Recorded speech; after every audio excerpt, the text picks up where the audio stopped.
Oh my God.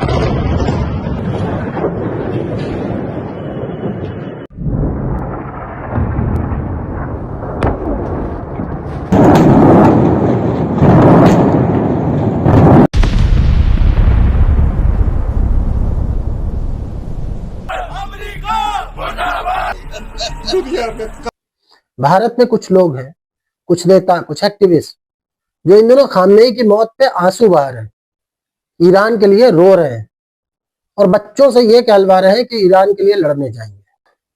लेकिन यही लोग पुलवामा में जब हमारे जवान मारे गए, पहलगाम में जो हमारे देश के मासूम लोग आतंकवादियों के द्वारा मारे गए, तब ये लोग चुप थे। बांग्लादेश में हिंदू मारे गए, तब चुप थे। 7 अक्टूबर को हमास ने जब इजराइल में घुस के बच्चों और औरतों को मारा, तब भी ये लोग चुप थे। उल्टा इन लोगों ने इसको जस्टिफाई किया। मैं आज इन लोगों से सिर्फ फैक्ट के साथ कुछ सवाल पूछूंगा और साथ में ये भी बताऊंगा कि भारत के लिए इस वक्त की स्मार्ट पॉलिसी क्या है। नमस्ते, मैं हूं अनुज और आप देख रहे हैं डेमोक्रेटिक मंकीज। दोस्तों, पिछले कुछ दिनों में दुनिया बहुत तेजी से बदली है। अमेरिका और इजराइल ने ईरान पर बड़े पैमाने पर स्ट्राइक किए हैं। ईरान के सुप्रीम लीडर अयातुल्लाह खामनेई मारे जा चुके हैं। स्ट्रेट ऑफ हार्मुज, जिसे दुनिया का एक बड़ा हिस्सा तेल लेता है, वो बंद है और तेल की कीमतें आसमान छू रही हैं। ये सिर्फ मिडिल ईस्ट की प्रॉब्लम नहीं है, ये सीधे भारत को भी इफेक्ट करती है, हमारी इकोनॉमी को भी, हमारे लोगों को भी, हमारी फॉरेन पॉलिसी को भी। तो इस सब को समझने के लिए आज हम 3 बड़े हिस्सों में बात करेंगे। पहला, अमेरिका। क्या वो सच में दुनिया का ठेकेदार बनकर दादागिरी करता है? इसका ईमानदारी से जवाब देंगे। दूसरा, ईरान और इजराइल। इन दोनों में भारत का असली दोस्त कौन है? और ये सिर्फ बातों से नहीं, नंबर से, हिस्ट्री से, फैक्ट से देखेंगे। और तीसरा, भारत। हमें इस वक्त क्या करना चाहिए, क्या हो रहा है और क्या होना चाहिए। तो चलिए शुरू करते हैं। अमेरिका की आलोचना जरूरी है और वो आलोचना फैक्ट पर बेस्ड है। इराक, वो सबक जो दुनिया कभी नहीं भूलेगी। साल 2003 जॉर्ज डब्ल्यू बुश ने दुनिया को बताया कि सद्दाम हुसैन के पास वेपन ऑफ मास डिस्ट्रक्शन है, वो दुनिया के लिए खतरा है। अमेरिका के तत्कालीन secretary of state Colin Powell खुद यूनाइटेड नेशंस में गए, एक टेस्ट ट्यूब हाथ में उठाई और कहा कि ये है प्रूफ। दुनिया ने मान लिया और अमेरिका ने और उसके अलाइज ने इराक पे हमला कर दिया और वो वेपन ऑफ मास डिस्ट्रक्शन एक भी नहीं मिला। लेकिन तब तक जो हो चुका था वो ये था कि लाखों से ज्यादा इराकी सिविलियंस मारे जा चुके थे। एक पूरा देश पूरी तरह से तबाह हो गया, वहां की सरकार गिर गई, अराजकता फैल गई और उसी अराजकता में से आईएसआईएस जैसे ग्रुप्स निकले जो आज भी पूरी दुनिया के लिए सरदर्द बने हैं। और अमेरिका मिशन अकम्प्लिश्ड कह के निकल आया। कोई अकाउंटेबिलिटी नहीं, कोई माफी नहीं, कोई कंपनसेशन नहीं। और ये सिर्फ एक एग्जांपल नहीं, पैटर्न है। वेनेजुएला अभी हाल में हुआ, एक साउथ अमेरिकन देश है, उसने अपनी ऑयल कंपनीज को नेशनलाइज किया, मतलब कहा कि हमारा तेल हमारा है। अमेरिका ने उस पर इतने कड़े इकोनॉमिक सैंक्शंस लगाए कि वहां की जनता दवाइयों और खाने तक के लिए तरस गई। नतीजा, केओस। फिर अमेरिका ने क्या किया, आधी रात को घुस के उसके प्रेसिडेंट और उसकी बीवी तक को उठा लाया। ग्रीनलैंड, उसको ट्रंप ने खरीदने की बात की, जिसे देश नहीं, कोई प्रॉपर्टी है जिसे मार्केट में बेचा जा रहा है। जब बेचने से मना कर दिया तो धमकी देने पर उतर आया। लीबिया, सीरिया, अफगानिस्तान, हर जगह अमेरिका गया डेमोक्रेसी लाने के नाम पे और हर जगह पहले से ज्यादा बर्बादी छोड़ के आया। हेनरी किसिंजर, जो खुद अमेरिका के सबसे बड़े डिप्लोमेट्स में से एक थे, उन्होंने एक बार कहा था कि America has no permanent friends और एनिमी, ओनली इंटरेस्ट। यानी अमेरिका का कोई परमानेंट दोस्त नहीं, कोई परमानेंट दुश्मन नहीं, सिर्फ उसके अपने इंटरेस्ट हैं। और यही है अमेरिका का सच। यूनाइटेड नेशंस में एक चीज है जिसे वीटो पावर कहते हैं। सिक्योरिटी काउंसिल के 5 permanent members America, China, Russia, UK, France, इनमें से कोई भी अकेले भी किसी भी रेजोल्यूशन को ब्लॉक कर सकता है। अमेरिका ने आज तक 80 बार वीटो का यूज किया है, ज्यादातर अपने खिलाफ आने वाली हर रेजोल्यूशन को रोकने के लिए। ग्रीक हिस्टोरियन थुसिडिडीज ने 2500 साल पहले कहा था, the strong do what they can, the weak suffer what they must. मतलब ताकतवर वो करते हैं जो वो कर सकते हैं, और कमजोर वो सहते हैं जो उन्हें सहना पड़ता है। 2500 साल बाद भी यही हो रहा है। अमेरिका की इन गलतियों को क्रिटिसाइज करना जरूरी है और हमें करना चाहिए, लेकिन इसका मतलब ये भी नहीं है कि अमेरिका के हर दुश्मन को हम अपना दोस्त मान लें। अमेरिका गलत है, इसका मतलब ये नहीं कि ईरान सही है। दोनों को उनकी जगह देखिए, उनके एक्शंस को देखिए, उनके ट्रैक रिकॉर्ड को देखिए। यही मैच्योर जियोपॉलिटिकल थिंकिंग है। और इजराइल को समझने से पहले यहूदियों की कहानी समझनी होगी, क्योंकि शायद इंसानी इतिहास की यह सबसे ट्रेजिक कहानी है। 586 बीसी में, आज से करीब 2600 साल पहले, बेबीलोन ने जेरूशलेम को तबाह किया और यहूदियों को उनकी ही जमीन से निकाल दिया।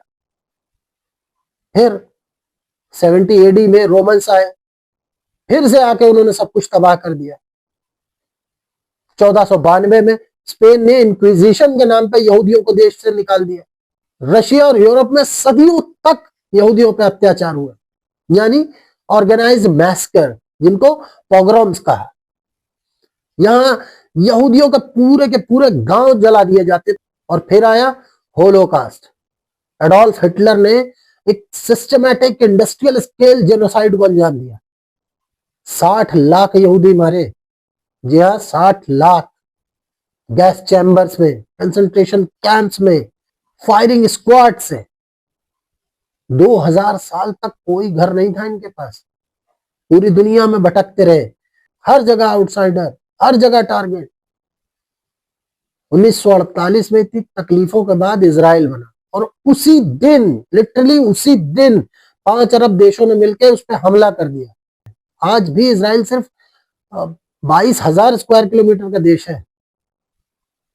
दुनिया के लिए उत्तर प्रदेश का अकेला लखीमपुर जिला लगभग 7-7,500 स्क्वायर किलोमीटर का है। यानी अगर आप देखें तो इजराइल यूपी के लगभग 2-3 जिलों के बराबर है।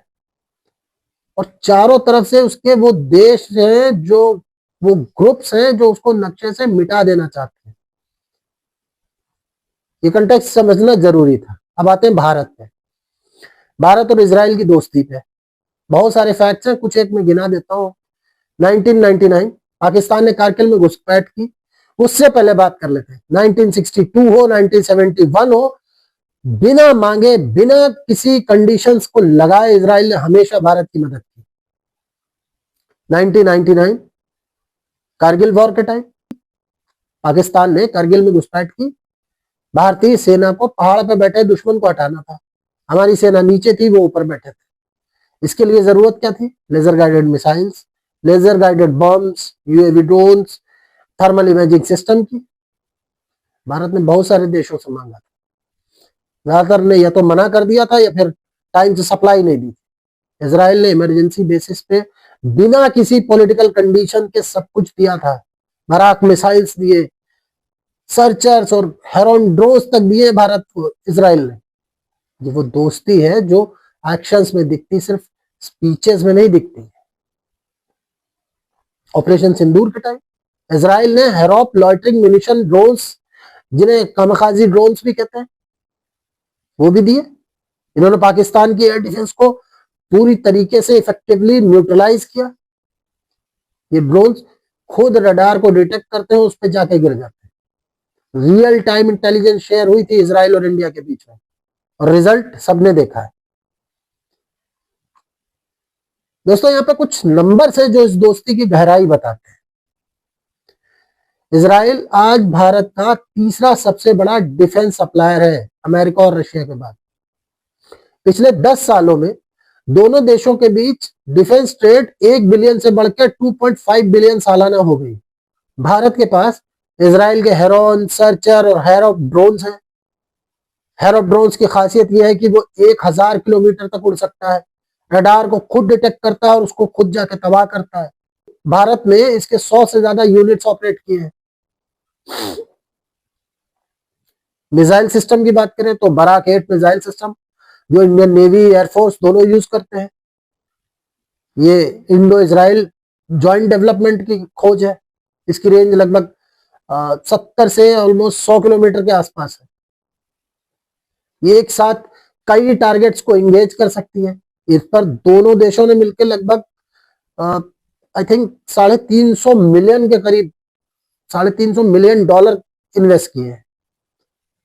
सर्विलेंस और इंटेलिजेंस की बात करें तो RISAT राइसेट सैटेलाइट प्रोग्राम में इजराइल टेक्नोलॉजी का यूज हुआ। ELTA सिस्टम, रडार सिस्टम भारतीय सेना इनका इस्तेमाल करती है। साइबर सिक्योरिटी में डीप कोऑपरेशन है दोनों देशों के बीच में। एग्रीकल्चर और वाटर कंजर्वेशन में सिर्फ डिफेंस नहीं, इजराइल ड्रिप इरिगेशन टेक्नोलॉजी का पायनियर है और भारत के किसानों तक ये टेक्नोलॉजी पहुंचाने में इजराइल ने बहुत बड़ा रोल निभाया है। गुजरात, राजस्थान, महाराष्ट्र, हर जगह इजराइल का ड्रिप इरिगेशन मॉडल यूज हो रहा है। अब लोग कह रहे हैं कि जंग शुरू होने के 2 दिन पहले मोदी गए, मोदी को पता नहीं। भाई, ये कोई रूटीन विजिट या ट्रिप नहीं थी, ये एक स्ट्रैटेजिक सिग्नल था। और इस विजिट में हुआ क्या, बहुत बड़े बड़े एग्रीमेंट्स हुए। एडवांस ड्रोन टेक्नोलॉजी का एग्रीमेंट हुआ, साइबर वॉरफेयर कॉपरेशन का डील हुई, इंटेलिजेंस शेयरिंग और फेयर फ्रेमवर्क पे एग्रीमेंट हुआ। आप कह रहे हैं इजराइल क्यों गए? क्यों भाई? किसी कॉन्स्टिट्यूशन में लिखा है कि अगर हमारा प्राइम मिनिस्टर इजराइल जाएंगे तो पैलेस्टीन जाना जरूरी है? कहां लिखा है? तो लोग कह रहे हैं कि मोदी को पता था कि इजराइल अटैक करने वाला। चलिए, पता था तो मोदी क्या करते? इजराइल को मना कर देते कि नहीं, आप अटैक मत करो। किस लिए? इजराइल ने आज तक भारत के खिलाफ कभी UN में वोट नहीं किया है।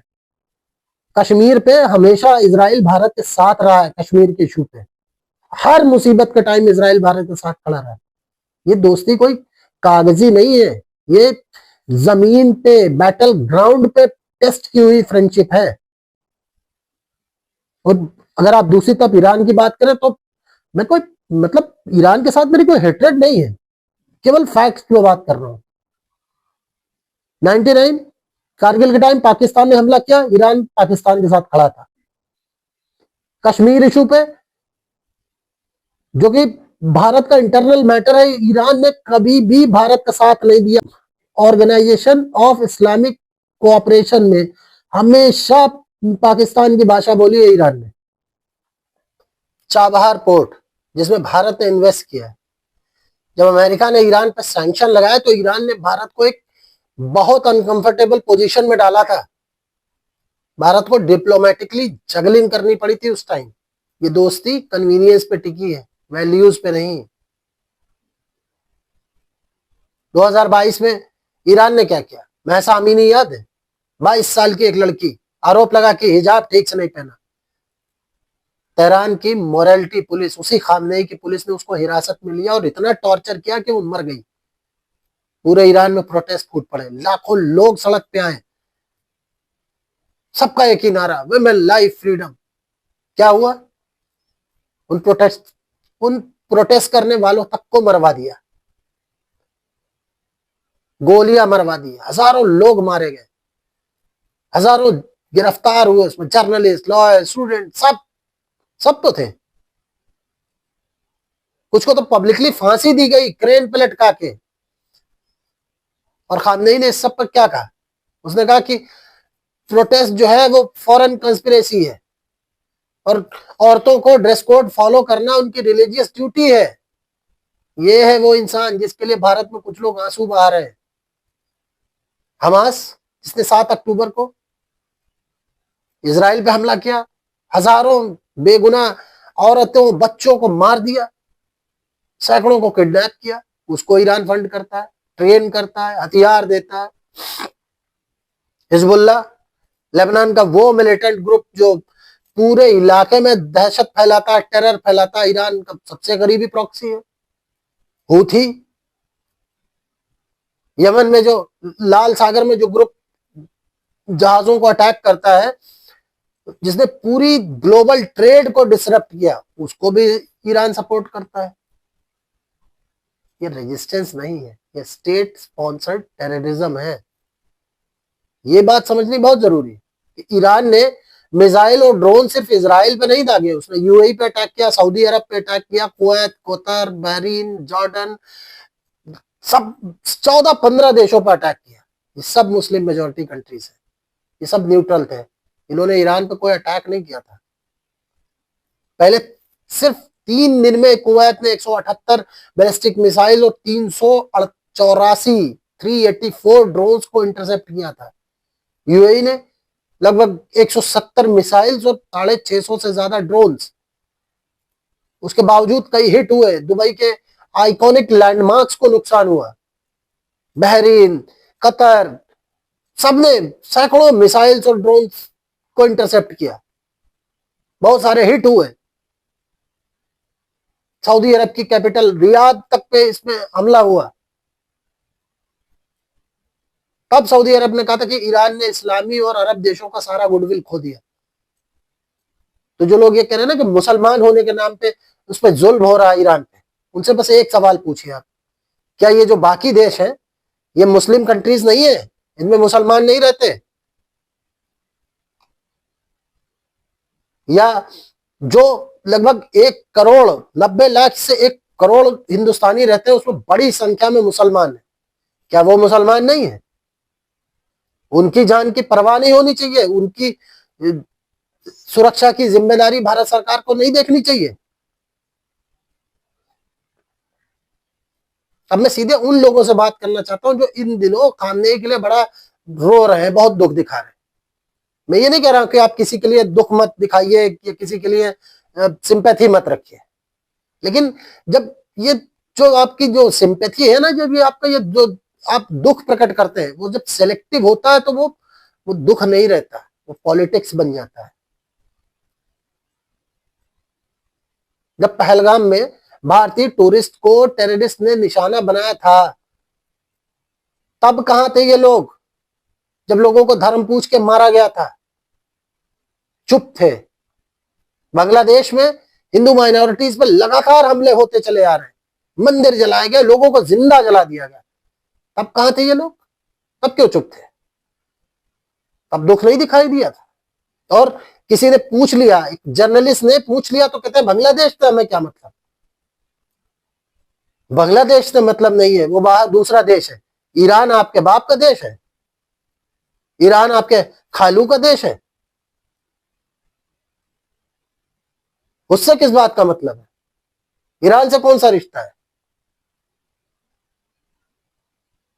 हमास ने म्यूजिक फेस्टिवल पे इजराइल में हमला किया, हजारों मारे, सैकड़ों को जो है किडनैप किया, बच्चे, बूढ़े, जवान, औरतें सब थे उसमें। तब कहां थे ये लोग? क्या किया था इन लोगों ने? रेजिस्टेंस के नाम पे जस्टिफाई किया था इन लोगों ने इसको। और छोड़िए, पाकिस्तान ने अभी चंद दिनों पहले अफगानिस्तान में बॉर्डर के विलेजेस पे बमबारी की है, एयर स्ट्राइक की है, पूरे पूरे परिवार मार दिए, नन्हे नन्हे बच्चे और औरतों को जिंदा फूंक दिया उसमें। तब कहां थे ये लोग? क्या वो मुसलमान नहीं है? सीरिया में जो गृह युद्ध में लाखों मुस्लिम मारे जा चुके हैं असद की सरकार के टाइम से लेके आज तक, तब इन लोगों ने क्या कहा? तब भी मुंह पे दही जमा हुआ था। अफगानिस्तान में तालिबान ने लड़कियों को स्कूल तक बंद करा दिया जाना, औरतों को घर में कैद कर दिया, काम करने पर रोक लगा दी, तब इन लोगों ने क्या कहा? चुप। चाइना में उइगर्स को डिटेंशन कैंप में रखा, टॉर्चर की तरह तरह की खबरें आती हैं, उनको अपना रिलीजन फॉलो नहीं करने दिया जाता, तब भी इनके मुंह से एक शब्द नहीं निकलता। क्यों? खामनेई के मरने पर आंसू मातम मना रहा है, जुल्म हो रहा है। दोस्त, ये मुस्लिम जिंदगियों की चिंता नहीं है, ना मुसलमानों से कोई प्यार है ऐसे लोगों को। ये सिलेक्टिव आउटरीच है और बहुत केयरफुली क्राफ्टेड पॉलिटिकल नैरेटिव है कि जब इजराइल या अमेरिका या वेस्टर्न कंट्रीज इन्वॉल्व हो तो शोर मचाओ, और जब एक मुस्लिम कंट्री ही दूसरे मुस्लिम कंट्री पर अटैक करे, एक मुसलमान ही मुसलमान को मारे, तो मुंह पे बिल्कुल बंद। क्योंकि इनका असली गोल मुसलमानों का भला करना नहीं है। इनका असली गोल है भारत में एक स्पेसिफिक वोट बैंक को कंसोलिडेट करना, भारत को कम्युनल लाइन पर डिवाइड करना। और सबसे शर्मनाक बात जानते हैं क्या है?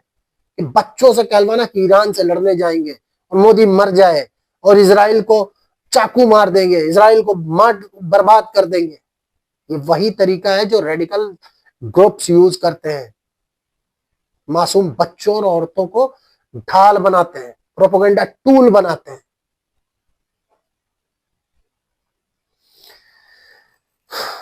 अब आते हैं सबसे इंपॉर्टेंट हिस्से पे कि भारत की पोजीशन इस वक्त दुनिया में सबसे यूनिक है। हम वो देश हैं जो ईरान से भी बात कर सकते हैं, इजराइल से भी, अमेरिका से भी, रशिया से भी, गल्फ से भी। ये डिप्लोमेटिक कैपिटल बहुत रेयर है और बहुत वैल्यूएबल है। भारत इस समय क्या कर रहा है? ओपनली किसी को कंडेम भी नहीं किया, दोनों तरफ मोदी जी ने सीज फायर की बात की, नेतन्याहू से भी। ये कोई वीकनेस नहीं है, समझदारी है। क्योंकि खुलेआम ओपनली किसी एक साइड लेने से प्रैक्टिकली भारत को कुछ नहीं मिलने वाला, चाहे वो इजराइल हो या ईरान। हाँ, एक साइड नाराज जरूर हो जाएगी। दूसरा, इंडियन गल्फ में अपने करोड़ों जो लोग फंसे हैं, लगभग 90 लाख से 1 करोड़, उनकी सुरक्षा की जिम्मेदारी, उनको सुरक्षित निकालना, ये भारत के लिए बहुत इंपॉर्टेंट है। भारत उस पर काम कर रहा है। हाँ, इजराइल के साथ भारत डिफेंस और बहुत सारी अदर टेक्नोलॉजीज को लेके अगर काम कर रहा है, तो चाबहार पोर्ट को भी प्रिजर्व करने की कोशिश की जा रही है, क्योंकि वो सेंट्रल एशिया में भारत का गेटवे है, उसको अबैंडन नहीं किया जा सकता। आखिर में सिर्फ एक ही बात कहना चाहूंगा कि फॉरेन पॉलिसीज कभी इमोशन से नहीं चलती, वो चलती है नेशनल इंटरेस्ट से और वैल्यूज से। इजराइल जिसने हमेशा भारत का साथ दिया, जब जब भारत को जरूरत पड़ी, इजराइल ने हमेशा भारत का साथ दिया, चाहे टेक्नोलॉजी की जरूरत हो, चाहे डिफेंस की, बिना किसी कंडीशन के, बिना किसी मॉरल लेक्चर के। ये ईरान ने कभी नहीं किया। ये हिस्ट्री है और ये फैक्ट है। जो लोग खामनेई के लिए रो रहे हैं, उस खामनेई के लिए जिसके राज में उसके अपने देश की लड़कियां, औरतें मारी गई, उस खामनेई के लिए जिसने हमास, हिजबुल्लाह को फंड करके सैकड़ों हजारों लोगों को मौत के घाट उतरवाया, जिसने अपने ही पड़ोसी मुस्लिम देशों पे सैकड़ों हजारों मिसाइल ड्रोन्स दागे, उस ईरान के लिए रो रहा। उनसे बस एक सवाल पूछना कि पहलगाम पे कहां थे, पुलवामा पे कहां थे, बांग्लादेश पे कहां थे? कोई जवाब नहीं आएगा, क्योंकि जवाब है ही नहीं। हेनरी किसिंजर ने एक बात और कही थी, a country that demands moral perfection in its foreign policy will achieve neither perfection nor security. यानी जो देश अपनी फॉरेन पॉलिसी में सिर्फ नैतिकता की बात करते हैं ना, उसे ना नैतिकता मिलती है, ना सुरक्षा। जब भारत को प्रैग्मेटिक होना है, रियलिस्टिक होना है, भारत की फॉरेन पॉलिसी का सिर्फ सिर्फ एक मंत्र है, और यही होना चाहिए, इंडिया फर्स्ट। और जो लोग इस सिंपल रियलिटी को नहीं समझना चाहते, वो भारत के हित की बात नहीं सोच रहे। बस इतना। अगर इस वीडियो ने आपको कुछ नया सोचने के लिए मजबूर किया हो, तो आप प्लीज इसको शेयर जरूर करिएगा, क्योंकि सच को आगे बढ़ाना भी हम सबकी जिम्मेदारी है, मेरी भी और आपकी भी। अगले वीडियो में मिलते हैं किसी अन्य विषय के साथ। तब तक आप लोग अपना ध्यान रखिए। नमस्कार, वंदे मातरम, सत्यमेव जयते।